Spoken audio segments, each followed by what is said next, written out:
할렐루야. 오늘 또 하나님의 은혜와 평강이 여러분과 함께하기를 축복합니다. 우리가 살아가면서 힘들고 외로울 때, 괴로울 때 주변에 누군가를 찾아가서 내 모든 것을 내어놓고 이야기하면 마음은 참 시원해지고 또 위로를 받습니다. 또 우리는 누군가의 그런 위로자가 되어 주어야 합니다. 그런데요, 그렇게 사람을 너무 의지하다 보면 우리가 하나님을 향해야 할 마음을 사람에게 빼앗겨버리고 맙니다. 사람을 찾아가 위로하기보다는, 위로받기보다는 하나님 앞에 나아가 예수님 십자가 밑에 나아가서 내 모든 사정과 형편과 처지를 다 내어놓고 주님께 아뢰시기를 주의 이름으로 축복합니다. 그래서 사람에게 마음을 빼앗기지 마시고 하나님께 온 마음을 다 드리며 사는 여러분들이 되시기를 주의 이름으로 간절히 축원합니다. 오늘 아침 하나님께서 우리에게 허락해 주신 말씀은 사무엘하 15장 1절에서 12절 말씀입니다.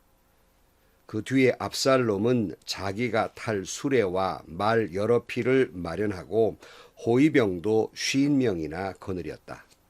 그리고 압살롬은 아침마다 일찍 일어나서 성문으로 들어오는 길가에 서 있곤 하였다. 그러다가 소송할 일이 있어서 판결을 받으려고 왕을 찾아오는 사람이 있으면 압살롬은 그를 불러서 어느 서급에서 오셨느냐고 묻곤 하였다. 그 사람이 자기의 소속 지파를 밝히면 압살롬은 그에게 듣고 보니 다 옳고 정당한 말이지만 그 사정을 대신 말해줄 사람이 왕에게는 없어 하고 말하였다. 압살롬은 늘 이런 식으로 말하곤 하였다. 더욱이 압살롬은 이런 말도 하였다. 누가 나를 이 나라의 재판관으로 세워주기만 하면 누구든지 소송 문제가 있을 때 나를 찾아와서 판결을 받을 수가 있을 것이요. 나는 그에게 공정한 판결을 내려줄 것이요. 또 누가 가까이 와서 엎드려서 절을 하려고 하면 그는 손을 내밀어서 그를 일으켜 세우고 그의 뺨에 입을 맞추곤 하였다. 압살롬은 왕에게 판결을 받으려고 오는 모든 이스라엘 사람에게 이런 식으로 하였다. 압살롬은 이렇게 하여 이스라엘 사람의 마음을 사로잡았다. 이렇게 4해가 지났을 때에 압살롬이 왕에게 아뢰었다. 제가 주님께 서원한 것이 있으니 헤브론으로 내려가서 저의 소원을 이루게 하여 주십시오. 이 종이 시리아의 구술에 머물 때에 주님께서 저를 다시 예루살렘으로 돌려보내주기만 하시면 제가 헤브론으로 가서 주님께 예배를 드리겠다고 소원을 하였습니다. 왕이 그에게 평안히 다녀오라고 허락하니 압살롬은 곧바로 헤브론으로 내려갔다. 그러나 압살롬은 이스라엘의 모든 지파에게 첩자들을 보내서 나팔 소리가 나거든 압살롬이 헤브론에서 왕이 되었다 하고 외치라고 하였다. 그때에 200명이 압살롬과 함께 예루살렘에서 헤브론으로 내려갔다. 그들은 손님으로 초청받는 것일 뿐이며 압살롬의 음모를 전혀 알지 못한 채로 그저 따라가기만 한 사람들이다. 압살롬은 또 사람을 보내어서 다윗의 참모이던 길로 사람 아히도벨을 그의 성읍인 길로에서 올라오라고 초청하였다. 아히도벨은 길로에서 종교적인 제사 일을 맡아보고 있었다. 이렇게 반란 세력이 점점 커지니 압살롬을 따르는 백성도 점점 더 많아졌다. 아멘. 압살롬과 다윗, 겉으로는 화해한 것 같은 모습을 취합니다. 하지만 이 압살롬의 마음에는 칼을 품은 화해였다 할 수 있겠습니다. 어떤 칼입니까? 아버지를 향한 분노, 또 반기를 드는 그런 마음이 있었습니다. 어제 우리가 살펴본 대로 압살롬은 늘 이런 식이었어요. 그러니까 늘 언제나 마음에 분노가 가득 차서 어떤 일을 할 때 늘 극단적이었습니다. 예컨대 자기 친동생 다말에게 수치를 주었던 형 암논, 그를 가서 죽여버리고 말지요. 또 뿐만 아니라 요압 장군이 자신을 예루살렘으로 돌아오게 도와준 사람이었지만 자기가 왕과 함께 대화를 하고 싶어서 그를 중간에 넣기 위해서 자기 집으로 한번 오라고 사람을 2번씩 보냈는데 오지 않자 종들을 시켜서 그 요압의 그 밭에다가 불을 질러버리고 맙니다. 또 그뿐만 아니라 또 이번에는 아버지의 얼굴을 2년이나 보지 못했고 화해는 했지만 마음의 분노가 늘 쌓여 있어서 급기야는 모반으로 왕을 자기 아버지를 쫓아내버리고 맙니다. 이처럼 압살롬은 대단히 분노 가득 찼고 극단적인 사람이었지만 그러나 굉장히 치밀한 사람이었습니다. 그러니까 우리가 앞에서 본 대로 형 암논을 죽일 때에도 당장 그 사건이 벌어지자마자 쫓아가서 죽인 것이 아니라 2년이 지나도록 기다립니다. 그래서 모든 사람들이 이제 그 문제는 덮어졌나 보다 하고 안심하고 있을 때 형을 죽이고 맙니다. 또 뿐만 아니라 그가 예루살렘으로 돌아와서 아버지에게 문안하고 싶었지만 아버지의 거절을 당했을 때 그는 곧장 사람을 부리지 않았습니다. 2년이나 기다렸다가 요압을 통해서 아버지와 화해하게 되고 드디어 얼굴을 보게 됩니다.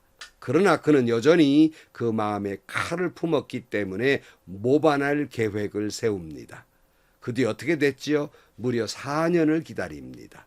그리고는 반역을 하는 그 역사를 이루어내는 것입니다. 그러니까 어제 살펴본 말씀 사무엘하 14장 33절 말씀에 그래서 요압이 왕에게 나아가서 이 일을 상세히 아뢰니 왕이 압살롬을 불렀다. 압살롬이 왕에게 나아가서 왕 앞에서 얼굴이 땅에 닿도록 절하자 왕이 압살롬에게 입을 맞추었다. 그랬어요. 이제 오늘 본문은 그 후에라는 말이에요. 그런 일이 있은 후에 화해한 후에 1절 말씀. 그 뒤에 압살롬은 자기가 탈 수레와 말 여러 필을 마련하고 호위병도 50명이나 거느렸다. 그러니까 압살롬은 자기의 사병을 50명을 거느립니다. 역사적으로 보면 우리나라에도 귀족들이 사병을 그렇게 둔 적도 있고 그렇지만 왕의 입장에서는 아무리 신하지만 이 사병을 거리는 건 자기 왕위에 사실은 위협적 존재였기 때문에 법으로 사병을 두지 못하게 한 예도 있습니다. 압살롬은 자신을 위해서 사병 50명을 거느리고 또 무기도 마련하면서 차근차근 아버지를 쫓아낼 계획을 세우고 있었던 것입니다. 그리고 서서히 자기가 왕의 자질이 있다고 하는 면모를 보여주기를 시작합니다. 그래서 그가 사람들을 성문에 매일 아침 출근하듯이 나가서 사람들을 만나게 됩니다. 2절 말씀. 그리고 압살롬은 아침마다 일찍 일어나서 성문으로 들어오는 길가에 서 있곤 하였다. 그러다가 소송할 일이 있어서 판결을 받으려고 왕을 찾아오는 사람이 있으면 압살롬은 그를 불러서 어느 성읍에서 오셨느냐고 묻곤 하였다. 그 사람이 자기의 소속 지파를 밝히면 압살롬은 그에게 듣고 보니 다 옳고 정당한 말이지만 그 사정을 대신 말해줄 사람이 왕에게는 없소 하고 말하였다. 압살롬은 늘 이런 식으로 말하곤 하였다. 그랬어요. 그러니까 사람들이 이제 다윗 왕을 만나서 뭔가 좀 사정을 아뢰고 옳고 그름을 판결을 받으려고 억울한 사정을 하려고 오는 사람마다 가로채가지고 그가 먼저 불러서 묻고 대답을 해주는 거예요. 참 당신 사정 들어보니까 참 딱한데 당신 같은 사람의 사정을 글쎄 왕이 들을까? 전해줄 사람이 있을까? 당신 그런 얘기 왕의 귀까지는 들어가기 어려울 것이요. 뭐 이런 식으로 말하는 거예요. 그러니까 왕을 본래 찾아오려는 사람들은 왕에게 뭔가 호소하고 기대하고 때로는 뭔가 왕의 행정에 일에 불만을 품고 또 여기에 대해서 호소하려는 사람들이 아니겠습니까? 그러니까 그런 사람들의 사정을 듣고 당신 말이 옳소.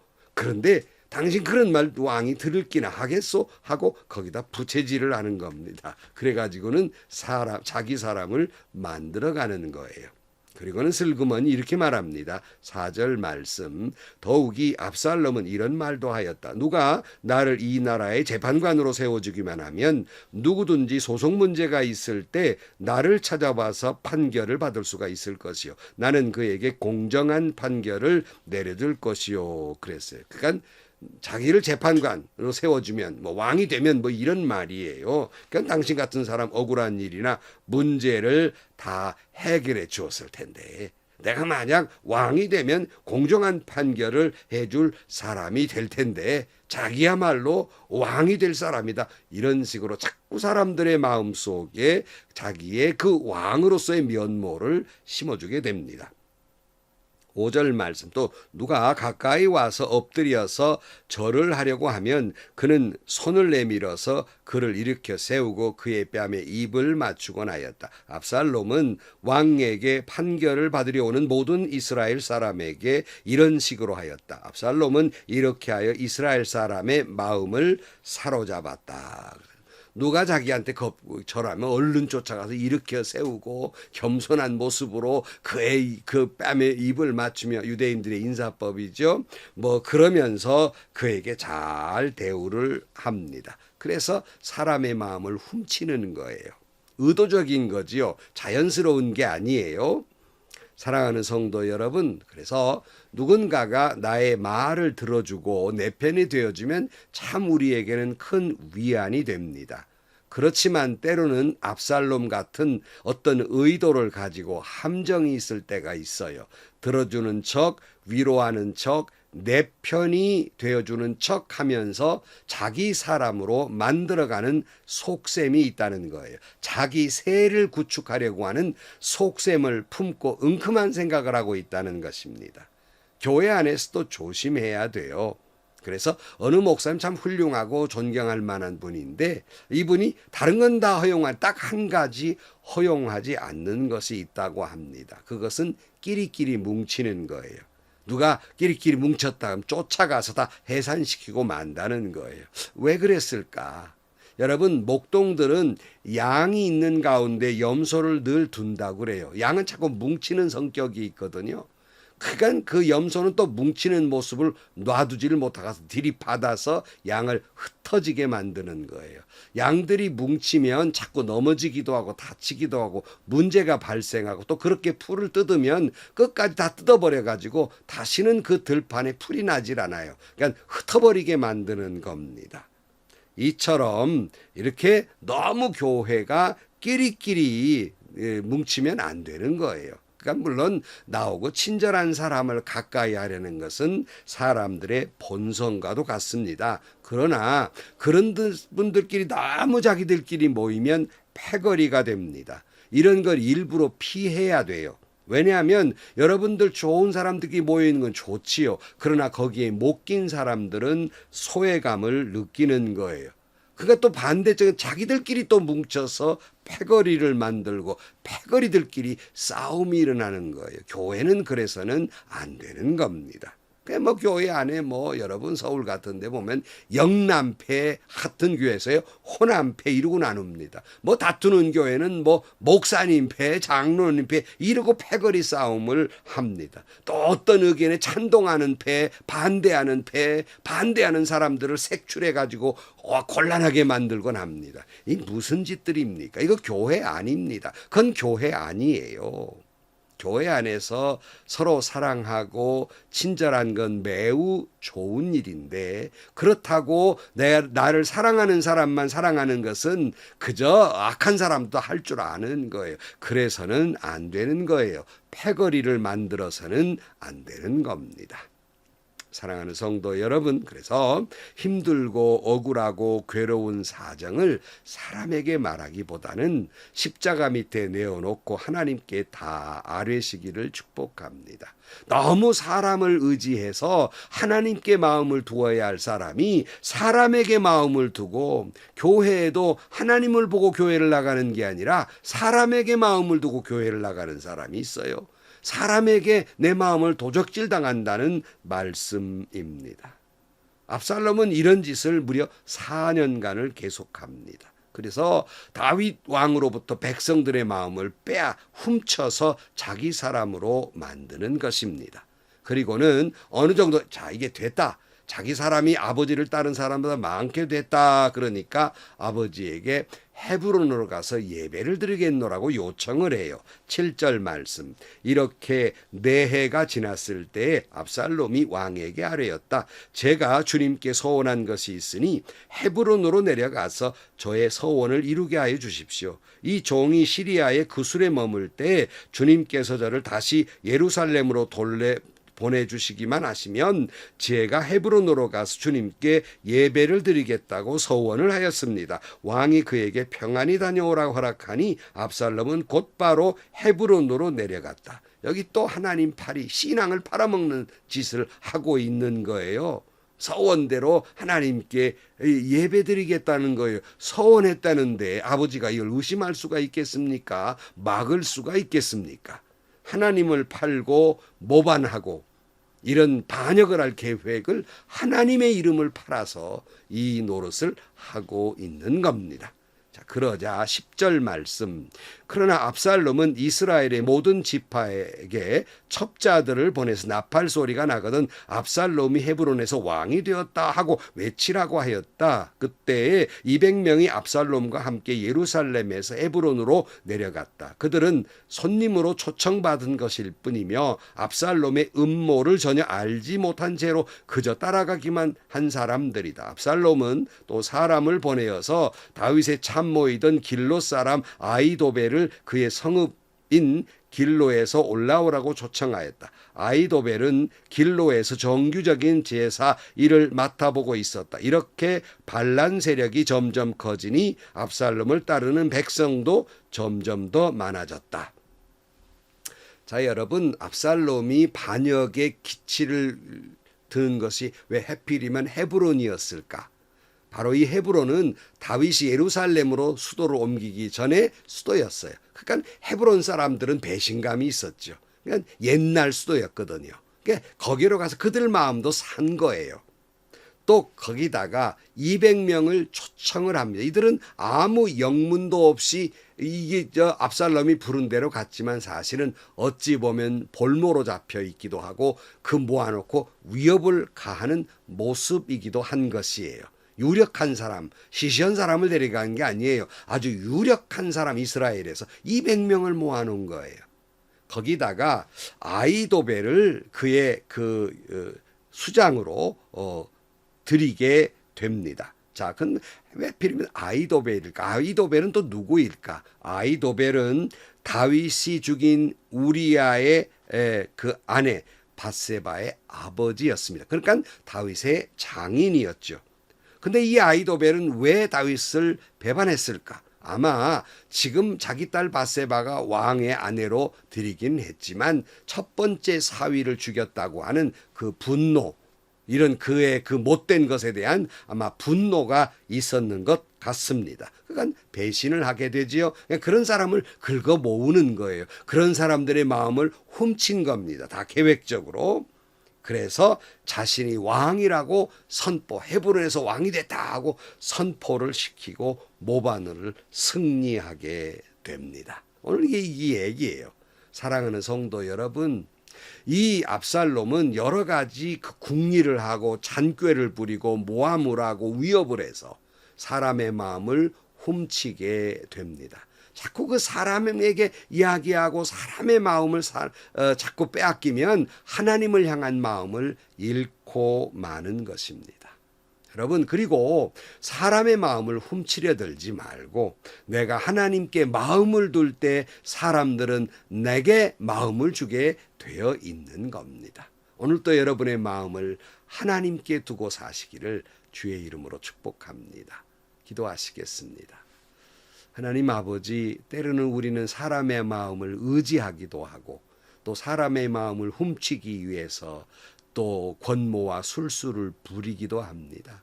어리석은 저희들 되지 않게 하시고 누군가에게 호소하기보다는 하나님께 기도하는 저희들 되게 하시고 내 마음을 사람에게 두기보다는 하나님께 두면서 살아가게 하여 주옵소서. 예수님의 이름으로 기도하옵나이다. 아멘.